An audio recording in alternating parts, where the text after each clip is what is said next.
So I suggest you the book Principle of Accounting by Dr. S.M. Shukla and S.P. Gupta of Sahitya Bhavan. Okay. I suggest you the book of Principle of Accounting of Mr. S.M. Shukla and S.P. Gupta of Sahitya Bhavan for this particular course. Okay. And now your course is in the 5 units. Many of you have the contents of the course with you. So we are just going to start with the accounting principles, your first chapter, and concepts and conventions. Concepts and conventions. So first of all, what is the characteristics of the accounting? Just write down some points of it. Then we are going to discuss on it. So everyone is ready to write down?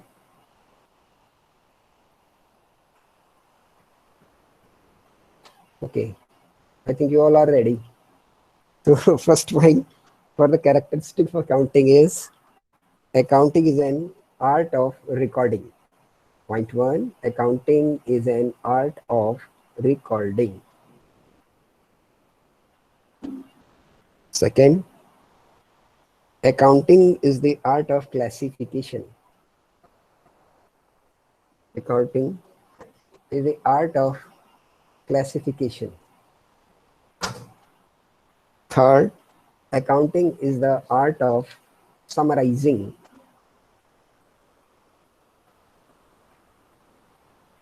And fourth, accounting is the art of interpretation. Accounting is an art of interpretation. Then accountings deal with the transaction of financial nature only. These are the 5 basic points. These are the 5 basic points on which accounting is classified. Sir, accounting deals with the Accounting deals with the transaction of financial nature only. Deals with the transactions of financial nature only.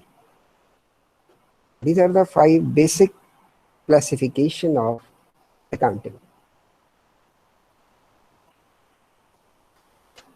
जिन लोगों ने भी थोड़ा सा भी inter से हल्का सा commerce का पढ़ा है या जाना है, तो बेसिक इसका जो क्लासिफिकेशन है वो इसी पे बेस करता है कि first of all you are going to record, and what thing you are going to record? You are going to record the transactions of any business or any dealing which is of the financial nature. Any dealing which is of financial nature is the transaction. किसी के बीच में भी कोई लेन then हो सकता है, और अगर वो लेन देन मौद्रिक रूप से रिकॉर्ड किया जा सकता है तो वो हमारे लिए एक ट्रांजेक्शन है. Because जहाँ भी ट्रांजेक्शन आएगा, you all know that some debit credit is there. If debit credit is there, some amount is going to be assigned. किसी ने कुछ दिया, किसी ने कुछ लिया, और अगर उसका रिकॉर्डिंग नहीं हो सकती है तो then it is not fit for the purpose of accounting. और एक रिक्वेस्ट आप लोगों से रहेगी, ये 2 बजे का जो क्लास का टाइम है हम लोगों का as per your time table, तो 2:05 तक हम लोग हर हालत में इसको स्टार्ट कर लें. तो please join the meeting before 2:05. ठीक. तो वो बीच में अगर आप लोग ऐसे आते रहेंगे तो वो बेहतर नहीं है. हमारी आपकी पहले भी मुलाकात हो चुकी है, आपको पता है कि कुछ चीज़ें जो जैसे हैं वो वैसे ही चलेंगी. तो इजीली घर पे रह के ज्वाइन करना है आपको और हमको भी. इतना तो हम लोग मेंटेन कर सकते हैं. ठीक. तो 2:05 तक, क्योंकि 1-2 दिन तक तो बोलेंगे हम, उसके बाद फिर अलाउ नहीं करेंगे. तो आराम से अच्छे से आप लोग 2:05 तक सब लोग ज्वाइन कर लीजिए. बीच में अगर हम लोगों को रुकना पड़े तो उसके दूसरे कारण हो, ना कि आपकी एंट्री हो. ठीक. ओके. तो इससे आगे बढ़ते हैं हम लोग जल्दी से, थोड़ी सी पढ़ाई की बात, जो ये 5 पॉइंट आए हैं इन पर हो जाए। तो the characteristics of accounting we are discussing, तो characteristics of accounting which we are discussing is accounting is the art of recording, means how you are going to record the transactions. Second, accounting is the art of classification. Now first year, when you have recorded the transaction, then you have to classify it, कि उनको आपको classify करना पड़ेगा, किस nature का कौन सा account है, या ये जो ट्रांजेक्शन है ये किस नेचर ऑफ अकाउंट में जा रहा है, that is called the classification. Third, the summarising, then you are going to summarise it, ये आपने उनको क्लासिफाई भी कर दिया, then you are going to summarise it. Then afterwards interpretation, after summarising you have to interpret them. और basic बात यही है कि the transaction which consist some financial nature is the only subject of accounting. Accounting उन्हीं में deal करेगा कि जिन transactions में कोई फाइनेंशियल नेचर होगा. तो पीछे हम लोग की जो क्लास हुई थी बुक कीपिंग वाली, उसमें भी हम लोगों ने हल्का सा तो इसको डिस्कस किया था. तो नॉट टेल मी कि रिकॉर्डिंग का एरिया कहाँ तक है, या जब हम उसको करने चलेंगे in the terms of accounting, तो what should be considered as the recording. In the case of accounting, what should be considered as recording?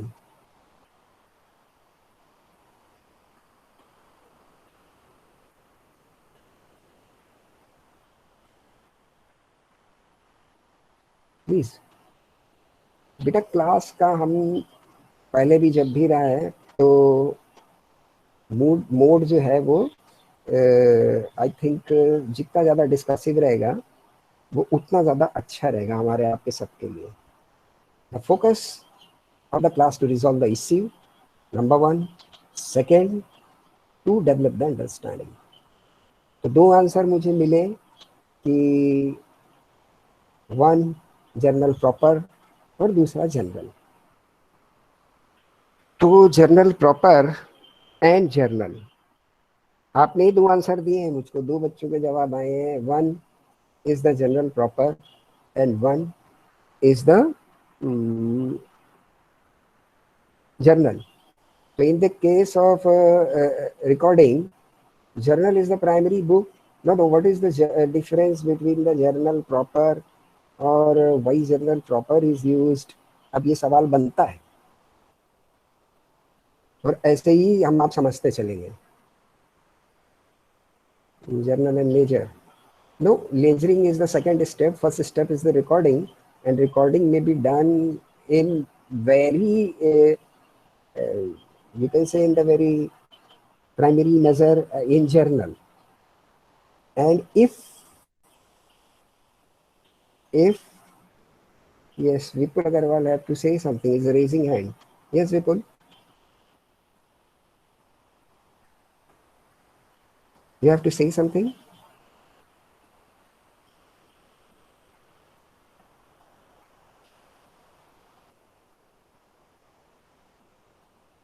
No.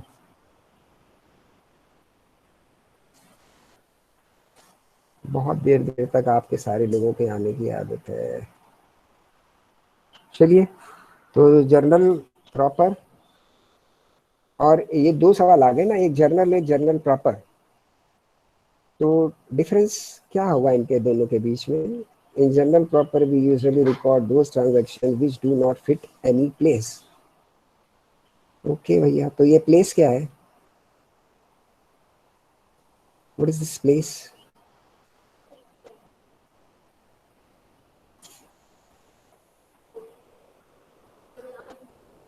आराम से बताइए ना. In any book.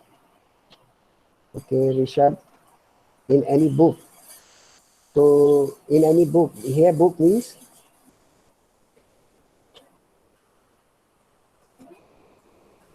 like cash book, like sales book. Okay, very good. तो sales book and cash book, शाश्वत, ये क्या है? Subsidiary books, correct.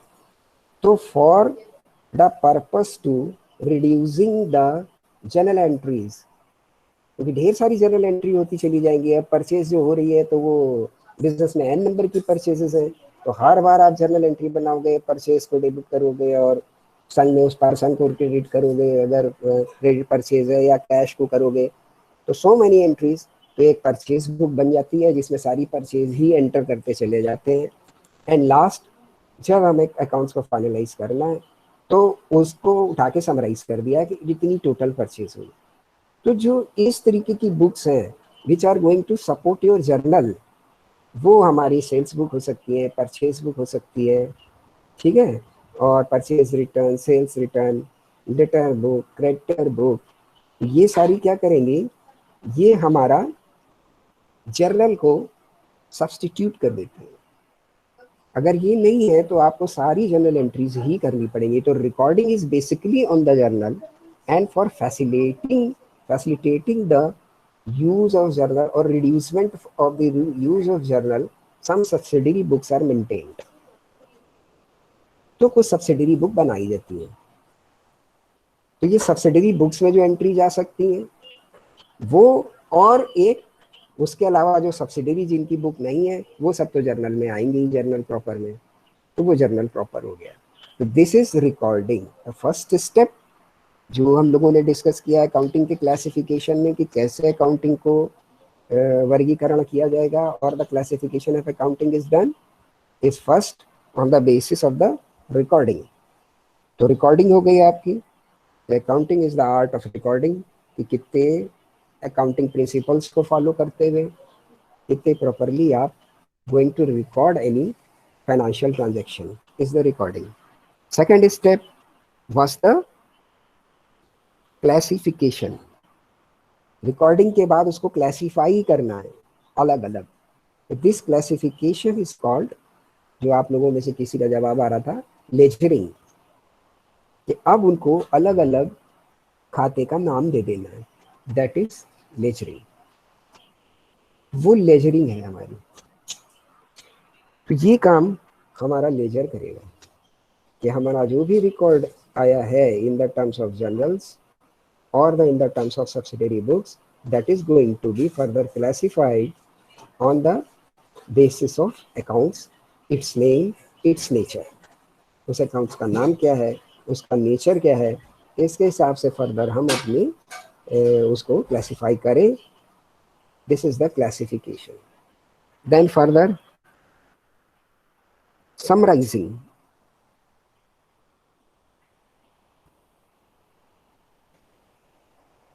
Summarizing, what is this summarizing? Balance sheet. हाँ बेटा, ledger, no Vipul, not ledger, ledger is the classification।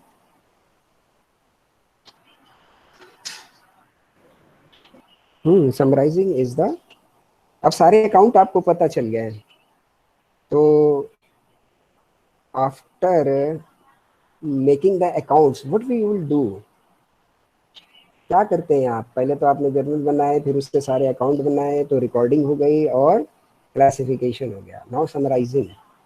Summarising means making the trial balance,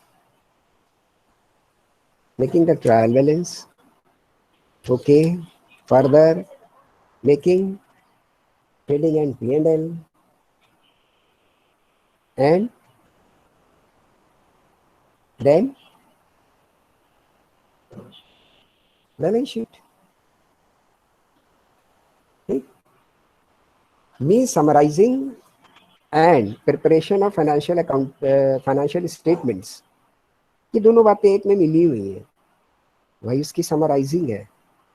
summarising की, और आपने उसके बाद में you have made the financial statements. तो financial statements पे trading and P&L and the balance sheets and the trial balances, ये आपका अकाउंट की जो पूरी प्रक्रिया है, फुल प्रोसेस, उसमें जो हम क्लासिफिकेशन कर रहे हैं, बांट रहे हैं, तो फर्स्ट ऑफ ऑल रिकॉर्डिंग, फिर उसके बाद आपने उसका क्लासिफिकेशन किया on the basis of the accounts, then summarisations, कि ये जो अकाउंट्स हैं इनको अलग अलग कहाँ समराइज किया जा सकता है। जैसे हमारा ट्रायल बैलेंस है, उसमें सारे के सारे अकाउंट आ जाएंगे, डेबिट के डेबिट में, क्रेडिट के क्रेडिट में, एक ये समराइजेशन है। दूसरा, अगर हमें प्रॉफिट या लॉस जानना है अपनी कंसर्न का, तो उसके लिए हम P&L बनाएंगे तो उसमें वही अकाउंट हम समराइज करेंगे या लेके जाएंगे जो वहाँ जाने चाहिए। देन फिर अगर बैलेंस शीट चाहिए हमको तो वो फाइनल वहाँ से बैलेंस शीट बनाएंगे। That is also a part of summarisation in making of financial statements. And afterwards the making of financial statement, the fourth step you have written is the accounting is an art of interpretation. Art word बार बार इसलिए है कि आपको ये पता होना चाहिए कि कौन सी चीज कहाँ जाएगी, उसको उस ढंग से लेके जाना है। That is why it is art. तो इंटरप्रिटेशन, तो आफ्टर समराइजेशन और प्रोड्यूसिंग द फाइनेंशियल स्टेटमेंट्स, कुछ इंटरप्रिटेशन पर हमारी आपकी बात हुई भी थी इन द प्रीवियस लेक्चर्स। तो क्या समझते हैं आप उससे, इंटरप्रिटेशन से? Please, I want to know your view first.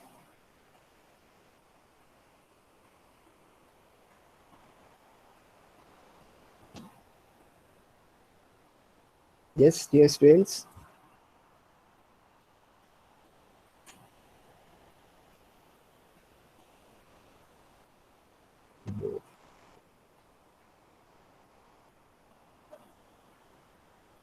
Telling stakeholders the position of the company. Okay. You have or any company prepared any financial statements. So every respective stakeholders will get the information from such financial statements. This is a basic thing. So what is the interpretation? How anybody interpret anything?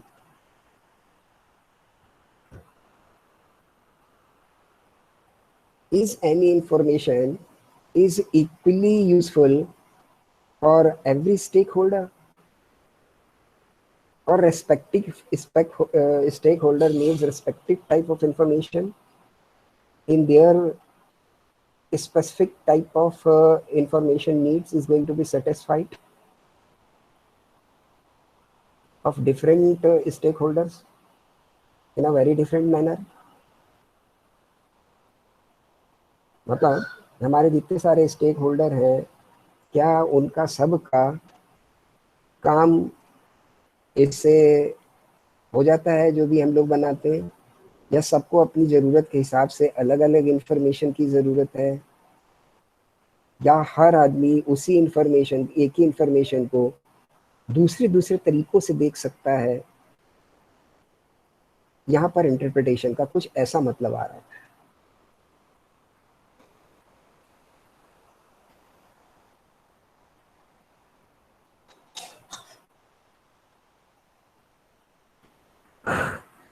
यहाँ पे कुछ ऐसा मतलब आ रहा है, और मैं चाहूंगा कि इस पे आप लोग अपना समय लें and put your views forward before the class. Every person need different informations. Okay. Have you any example regarding this?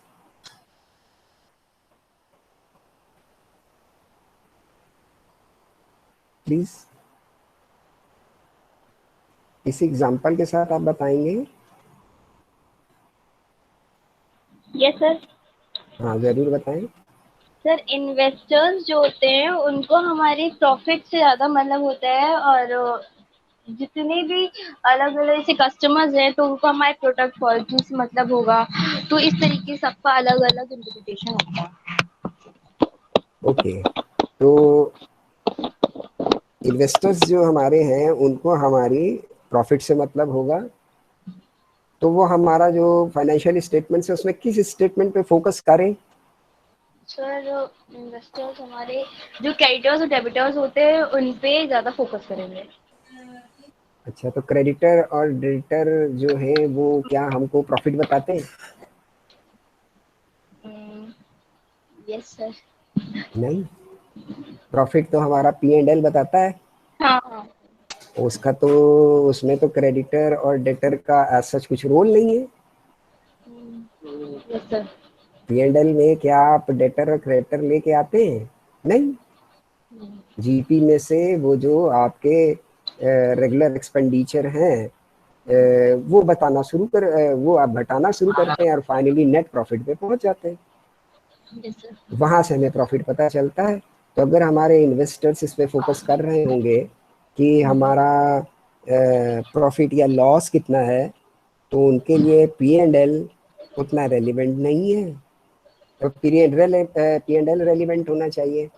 अगर उनको डेटर और क्रेडिटर देखने हैं तो P&L तो काम करेगा नहीं, फिर तो बैलेंस शीट देखनी पड़ेगी। Is it okay? Yes, sir. Yes, sir. Okay, तो ऋषभ कटियार के आंसर आ रहे हैं to know debt and equity ratio.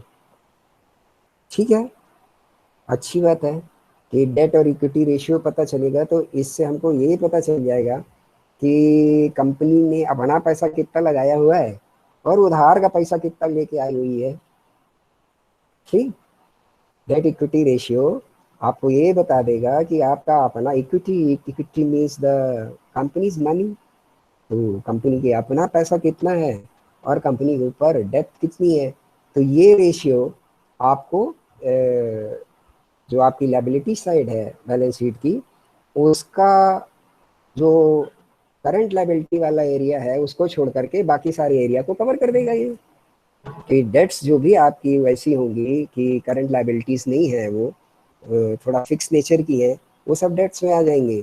और इक्विटी फिक्स नेचर की होती ही है, तो ये करंट लायबिलिटीज को छोड़ के पूरा एरिया कवर कर देगी। तो इससे जितना भी आपके पास फाइनेंशियल कैपेबिलिटी वो दिखने लगेगी आपकी। और फाइनेंशियल कैपेबिलिटी में what much you are going to invest and what much you have borrowed from outside, ये भी दिखेगा। तो जो हमारे इन्वेस्टर्स हैं, मीन्स जिन्होंने हमारी कंपनी में इन्वेस्ट किया, अब इन्वेस्टर वर्ड जो है बेटा, क्योंकि हम इंटरप्रिटेशन पे बात कर रहे हैं तो थोड़ा इसको एक्सप्लोर करेंगे हम, और यहाँ से थोड़ी आपकी अंडरस्टैंडिंग भी बढ़नी चाहिए धीरे धीरे।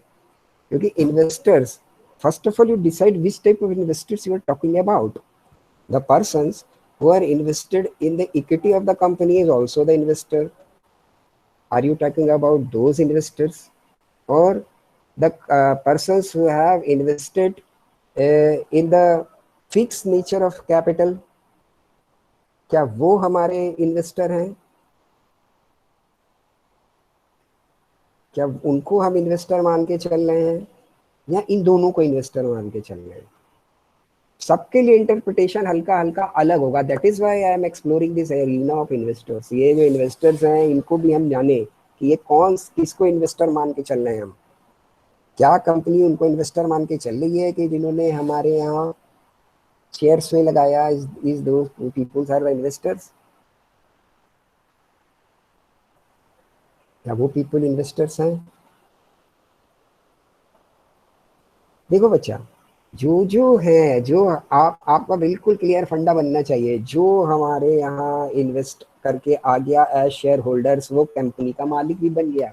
अब उसका फोकस कहाँ होगा कि हमारा जो बेसिकली प्रॉफिट है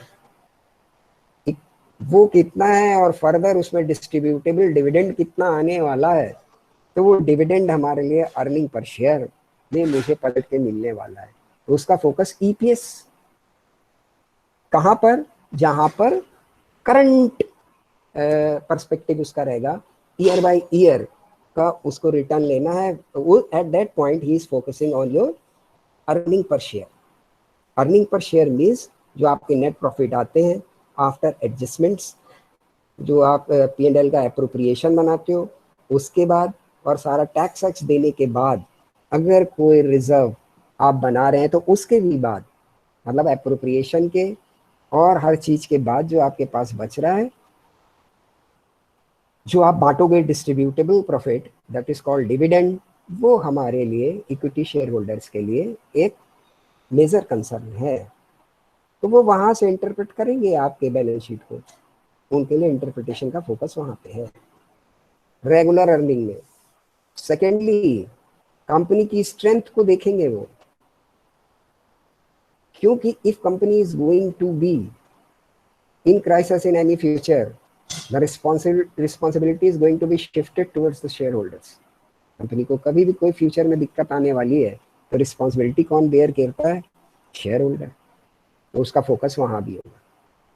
तो वो इंटरप्रिटेशन आपके लिए बैलेंस शीट में वहाँ से भी लेंगे कि इनकी वर्किंग कैसी है, इनके पास जो क्या सबको आवाज में दिक्कत आ रही है? Please, one query is there from Roshan Singh, आवाज नहीं क्लियर है। Is it with all students? No no. Sir. Okay, तो बेटा तुम अपना थोड़ा माइक वाइक हिला लो जरा, है ना रोशन सिंह, थोड़ा अपना माइक वाइक जरा हिला लो और जरा देख लो, उधर ही से कुछ दिक्कत हो रही होगी। फिर सब नई नई चीज़ें बच्चा प्रयोग हो रही हैं तो नेटवर्क का भी कोई इशू बन सकता है, तो होगा भी तो सही होता रह जाएगा, काफ़ी अच्छा अब आपको वैल्यू मिल रहा है और प्लेटफॉर्म भी अच्छा है।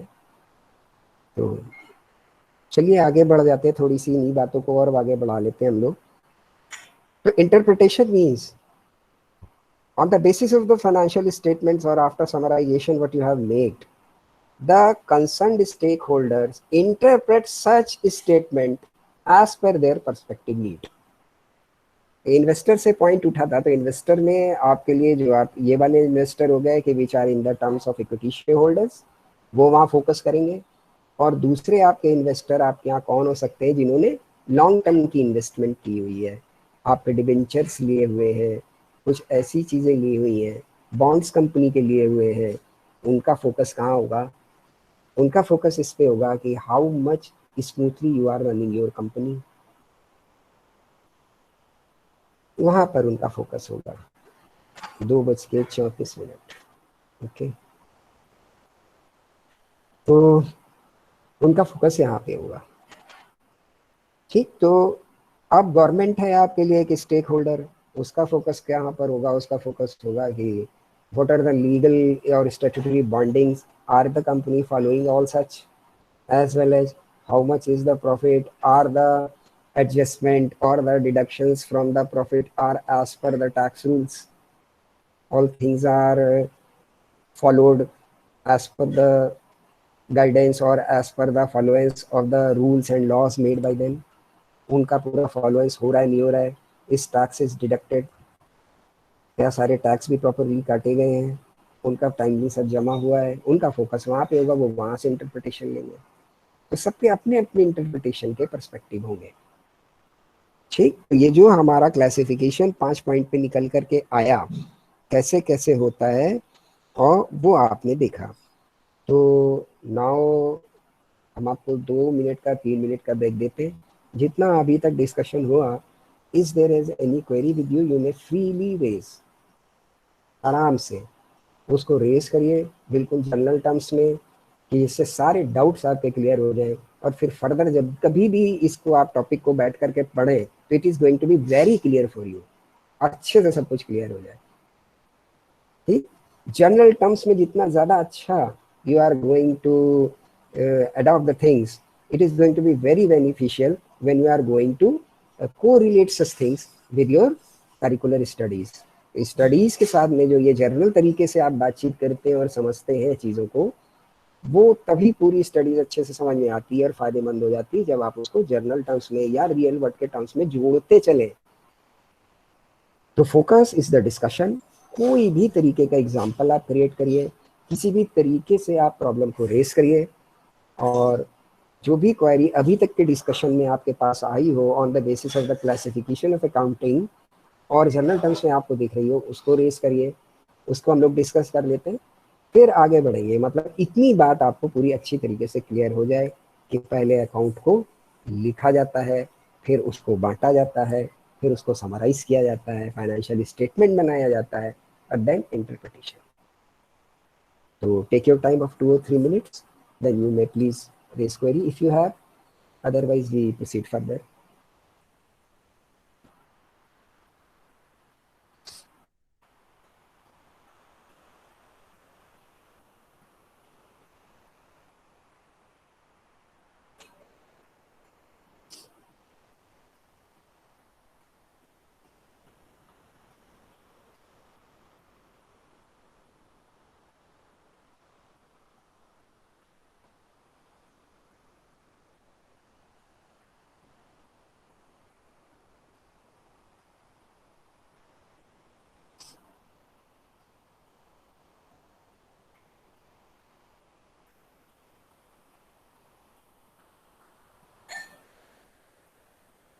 यस, यदि क्वेरी बच्चों?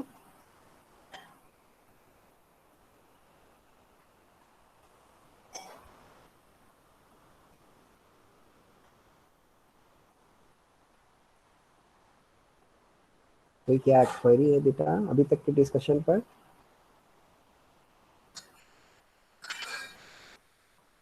नो, एकदम शांति है, तो या तो कोई क्वेरी है नहीं। No sir. ओके श्रेयांश, चलिए वेरी गुड। इतनी तेजी से और अच्छे से आप लोग समझते चले जाएंगे तब तो बड़ा आनंद आने वाला है। Very good, no query. ठीक बेटा, अभी हम लोग को पूरा टाइम भी मिल रहा है अच्छे से, और तो कोशिश ये करिएगा कि जितनी ज़्यादा क्लैरिटी आपकी सब्जेक्ट पे हो जाए वो बहुत अच्छा है। क्योंकि जो आपकी क्लास की स्ट्रेंथ थी उसमें कई सारे बच्चे हमारे साइंस बैकग्राउंड के थे, तो उनके लिए भी पूरी अपॉर्चुनिटी है कि वो अपने आप से कुछ चीज़ों को देखें और जो भी क्लास में डिस्कस हो उसको फिर फर्दर जा करके को रिलेट करें, और अब फिर कोई क्वेरी आती तो फिर पूछ सकते हैं, और अच्छे अपनी अंडरस्टैंडिंग सब्जेक्ट और टॉपिक पे बनाने। It is the time. Okay, if you have no query, then we will further start some new things. एक दो चीज़ें और हल्की हल्की छोटी छोटी सी इसी पे बात कर लेते हैं।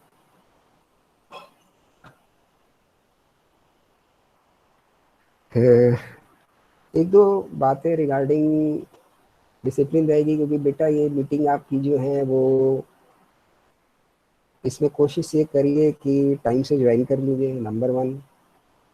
और सेकेंडली, जब तक कोई बहुत ज़रूरी कारण ना हो तो बीच में लीव मत करिए, कि आपकी attendance at the end of class he count करेंगे हम, ठीक है? और अभी तो पहला दूसरा दिन है तो कोई इशू नहीं है, पहले दूसरे दिन के बाद में लेट एंट्री आपकी रोक देंगे हम। अभी से मैं बता दे रहा हूँ, अच्छी खासी आपकी स्ट्रेंथ मुझे दिख रही है इस समय 35 प्लस, तो प्लीज़ जो अभी आपके साथी ना भी आए हों तो उन तक भी ये मैसेज कन्वे कर दीजिए आप। 2 बजे का मतलब 2:05 हार्डली, इसके बाद आपको दिक्कत हो सकती है, और एक दफ़े स्टार्ट हो जाएगा तो फिर एंट्री नहीं, और अटेंडेंस आपकी at the end of class वो दिख रही है मुझे सामने, उस हिसाब से लग जाएगी। ठीक, चलिए फिर आगे बात कर लेते हैं। Accounting and science and art, सब कहानी जैसी बातें हैं आपके लिए। बुक कीपिंग एंड अकाउंटिंग, तो what is the difference between the book keeping and accounting? बहुत छोटा सा सवाल है, और कई दफ़े बच्चों ये आपका जो वो 3 नंबर का क्वेश्चन आता है उसमें इस तरीके के सवाल बहुत बनते हैं। तो वैसे तो आप लोग लिख ही लेते हैं, लेकिन हम सुनना चाहेंगे क्या लिखेंगे आप। What is the difference between book keeping and accounting?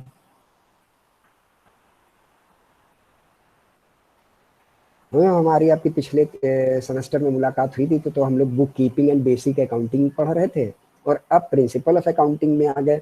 मतलब वहां तक बुक कीपिंग थी, अब अकाउंटिंग हो गई है, तो कुछ डिफरेंस दिख रहा है आपको? अगर आप अच्छा डिफरेंस नहीं बताएंगे तो फिर यही डिफरेंस हो जाएगा कि वो सेमेस्टर फर्स्ट में है, ये सेमेस्टर सेकंड में। तो ऐसे डिफरेंस तो काम नहीं करेंगे एग्जाम में। ठीक, तो difference between book keeping and accounting, please anybody try. कोई दिक्कत नहीं है बच्चा, गलत बोलने में भी या कुछ अप टू डेट नहीं बोलने में भी।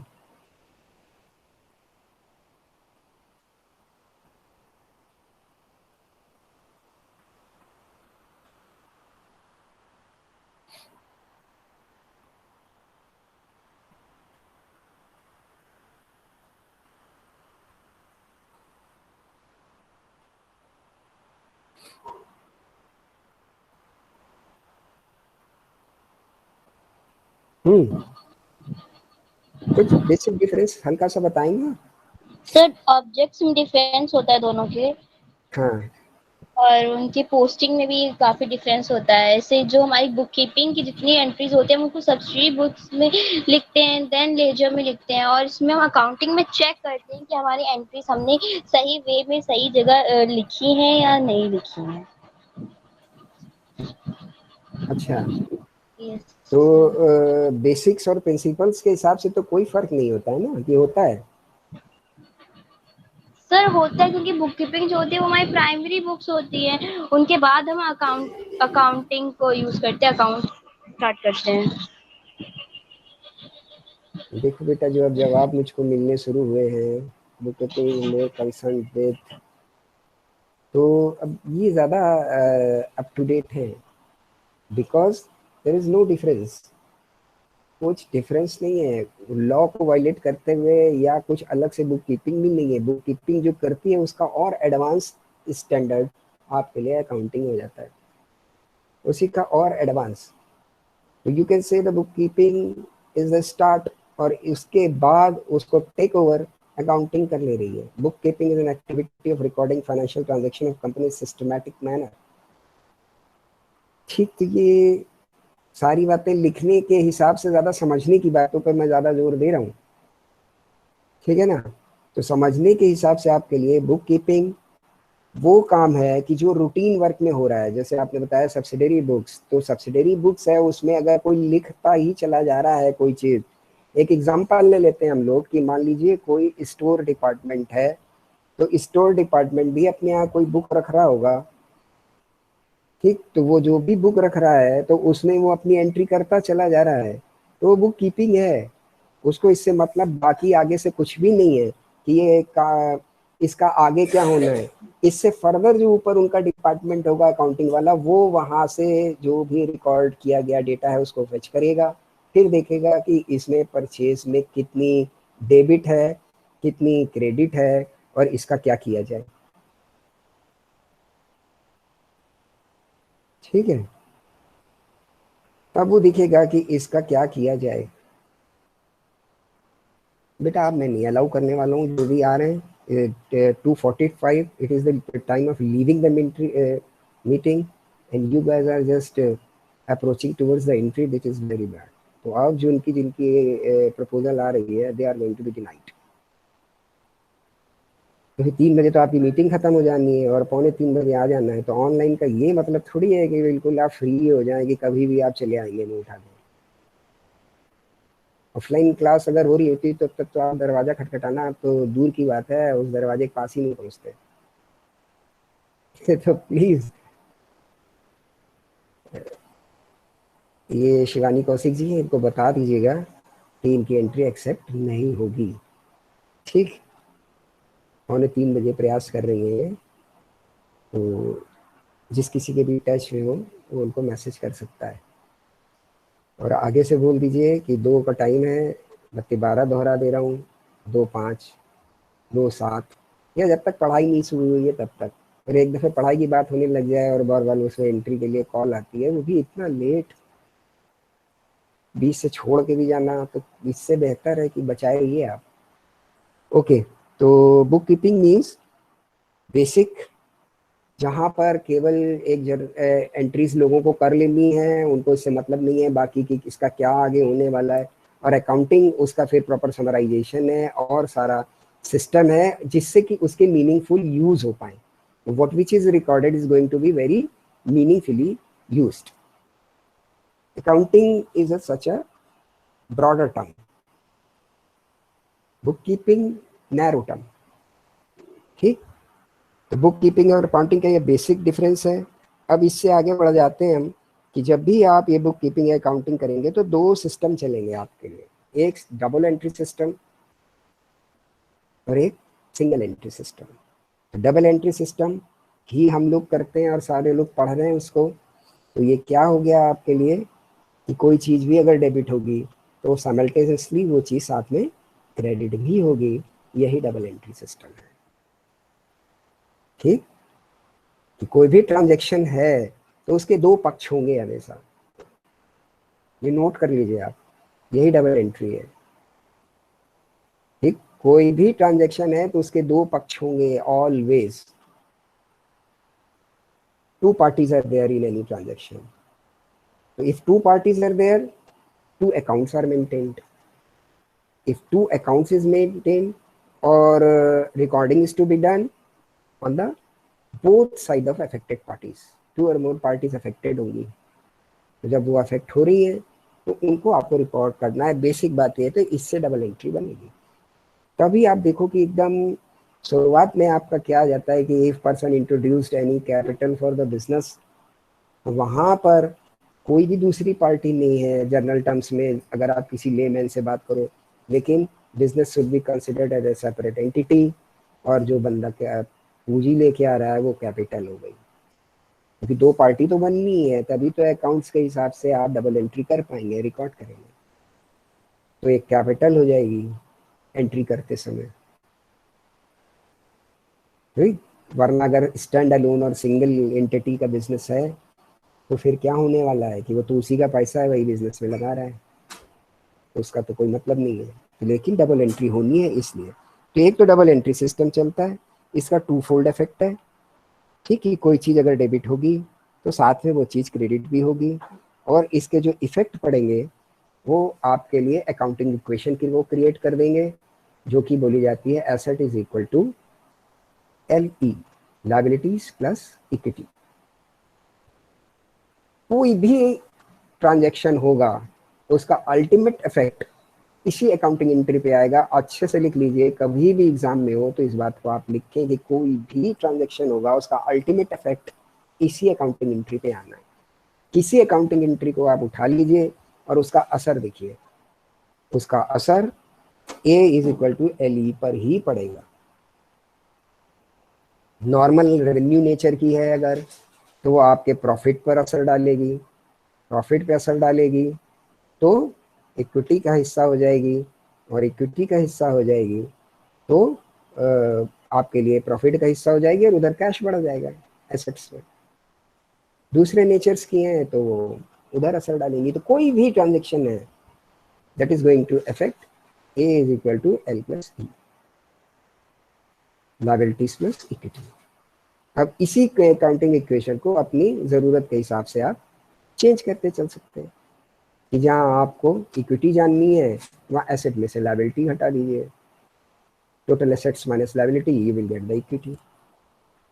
पता चल जाएगा हमारे बिजनेस की इक्विटी क्या है। जहाँ आपको लायबिलिटी जाननी है वहाँ एसेट्स में से आप इक्विटी घटा दीजिए, आपको टोटल लायबिलिटी पता चल जाएगी, आउटसाइड लायबिलिटी कितनी है। बेस एंट्री अकाउंटिंग एंट्री आपकी इक्वेशन यही क्रिएट होगी, ये इस पर असर डालती है। दूसरा आपका सिंगल एंट्री सिस्टम है। अब सिंगल एंट्री सिस्टम बड़ा मजेदार है। Means single entry system means it is an incomplete double entry system.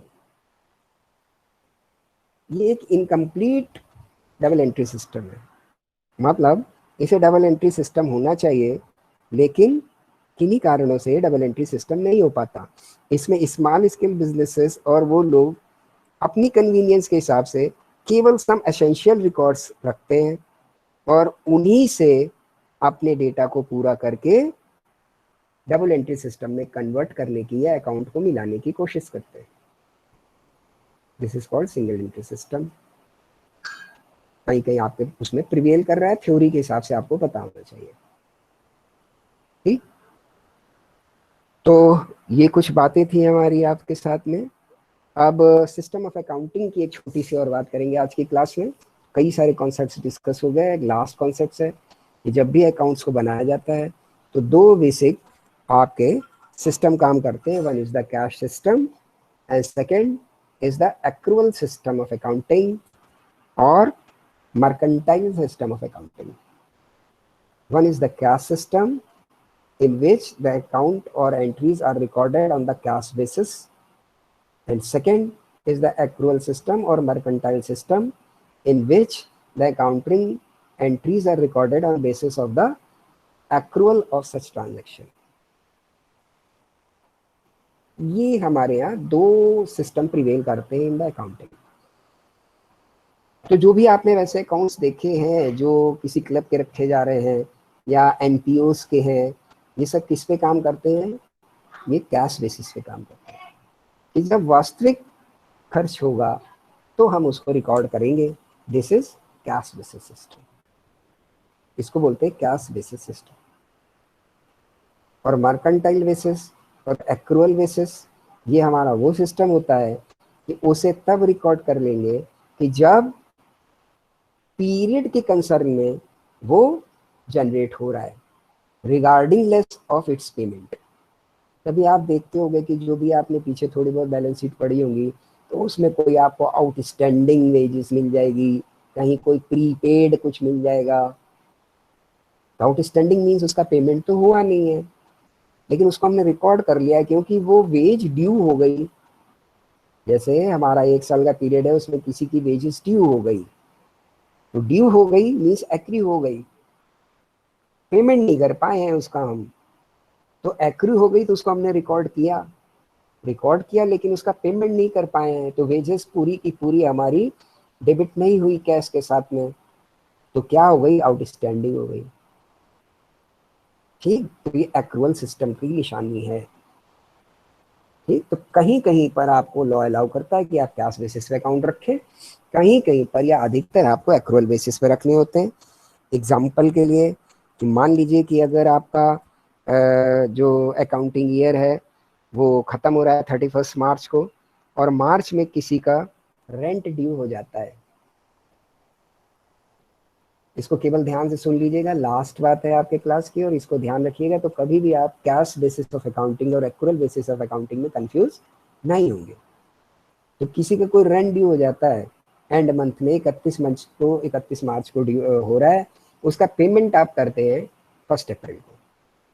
आपने जिससे किसी से भी मकान किराए पे लिया हुआ है तो यार पूरे महीने रह लोगे तो पैसा दोगे, ऐसा आपका टर्म्स डील हो चुके हैं उससे, लैंडलॉर्ड से। तो आपका जो बिजनेस प्रेमिसेस है वो किराए पर है और 31 मार्च को किराया ड्यू हो रहा है, आप पेमेंट कर रहे हो 1 अप्रैल को। अब फाइनेंशियल ईयर आपका खत्म हो रहा है 31 मार्च को। अगर कैश बेसिस सिस्टम है तो इस रेंट की हम कोई रिकॉर्डिंग नहीं करेंगे, because no payment is made. If no payment is made, अगर कोई पेमेंट मेड नहीं हो रही है, तो in such cases we are not going to record the rent when we are preparing the accounts on the basis of cash, तो नहीं record करेंगे। अगर एक्रूअल बेसिस पे कर रहे हैं तो हमको क्या करना पड़ेगा, जल्दी से बताइए, हमें ड्यू करना चाहिए। ठीक, हमें ड्यू करना चाहिए, रेंट अकाउंट को डेबिट करना चाहिए क्योंकि वो तो 31 दिसंबर को हो गया, तो रेंट अकाउंट को डेबिट करना चाहिए, लैंडलॉर्ड अकाउंट को क्रेडिट करना चाहिए और उसके सामने पैसे डाल देने चाहिए। यही करते ना, पहले एंट्री को ड्यू करो क्योंकि वो एक्रू हो गई। पेमेंट हम करेंगे 1 अप्रैल को, और जब हम पेमेंट करेंगे तो जब हम इसको पेमेंट करेंगे तब फाइनली जब इनको पेमेंट करेंगे हम, तब कैश से पेमेंट हो जाएगा और लैंडलॉर्ड अकाउंट हमारा जो डेबिट है क्रेडिट किया हुआ है उसको आप डेबिट कर दीजिए, तो लैंडलॉर्ड अकाउंट हमारा खत्म हो जाएगा। फाइनल एंट्री हमारी क्या आ जाएगी, rent account debit to cash. बात समझ आ रही है प्लीज? एक्रूअल के केस में ड्यू क्यों कराते हैं हम, अगर हमारा पीरियड के बाद जा रहा है तो एक्रूअल केस में ठीक आगे भी जब हम लोग इसको देखेंगे कन्वेंशन और कंसिस्टेंसी के हिसाब से कि डिस्क्लोजर होना चाहिए, तो ये बेटर डिस्क्लोजर है कि जो चीज़ हमारी जिस पीरियड में एक्रू हो गई उस पीरियड में वो दिखे। ये हमारा अकाउंटिंग आगे जो हम लोग पढ़ेंगे कन्वेंशन या आपका जो है उसमें ये चीज़ आ जाएगी कि फॉर बेटर डिस्क्लोजर और फुल डिस्क्लोजर कि जो चीज़ जब ड्यू हुई हो वो दिखाई जाए। तो हमारा रेंट क्योंकि 31 मार्च को ड्यू हो चुका है तो हम उसको दिखाएं, तो रेंट अकाउंट को डेबिट करें क्योंकि वो हमारा डेबिट का खर्चा है, और लैंडलॉर्ड को क्रेडिट कर दें क्योंकि उससे अभी कुछ मिला नहीं तो बेचारा क्रेडिटर बन गया है। और जैसे ही 1 अप्रैल को हम उसको पेमेंट करेंगे तो लैंडलॉर्ड अकाउंट को डेबिट कर देंगे, तो लैंडलॉर्ड अकाउंट नील और कैश से पेमेंट हो जाएगा हमारा, तो कैश अकाउंट क्रेडिट। तो फाइनल एंट्री हमारी क्या बन जानी चाहिए, जो रेंट में हम नॉर्मली पे कर रहे होते तो क्या करते, rent account debit to cash, वही बची। Means on basis of the transaction of cash कोई इफेक्ट नहीं हुआ, केवल रेंट के नाम पे खर्चा गया और कैश हमारा कम हुआ जितना हमारा रेंट अमाउंट था उससे। लैंडलॉर्ड बीच में केवल आया और क्रेडिट होके डेबिट होके बाहर हो गया, लेकिन इसने actual basis means actual basis को क्लियर किया और ये हम फुल डिस्क्लोजर कर पाए कि जो चीज जिस पीरियड की थी उस पीरियड में उसको हम बता पाए अपने स्टेक होल्डर्स को कि नहीं देखो कंपनी में ये रेंट 31 मार्च तक देने के लिए ड्यू हो गया था। ये डिस्क्लोज हम तभी कर पाएंगे जब हम उसको ट्रांजैक्शन में लेंगे, भले पेमेंट हमने ना किया हो। इसको बोलते हैं एक्रूअल बेसिस। ये जितनी भी आप अकाउंटिंग पीछे आप पढ़ के आए हैं इंटर में या जो फर्स्ट ईयर में, सब जगह आपने एक्रूअल बेसिस पे ही अधिकतर काम किया है एक्सेप्ट एनपीओज। ठीक, तो एक्रूअल बेसिस का जो बेस होता है वो यही होता है। तो नाउ आपका टाइम भी हो रहा है, कोई क्वेरी है तो आप जल्दी से रेस कर सकते हैं, इसके बाद मैं मीटिंग को क्लोज करने वाला हूँ। If there is any query, और बाकी इनको पॉइंट्स को आप घर पे देखिएगा, और एक्रूअल बेसिस से इससे रिलेटेड कोई बात आ रही हो तो कल का जब सेशन स्टार्ट होगा तो सबसे पहले आपकी क्वेरी को सेटल कर लेंगे आज की, फिर आगे कोई नई बात करेंगे। If there is any query you may feel free to ask.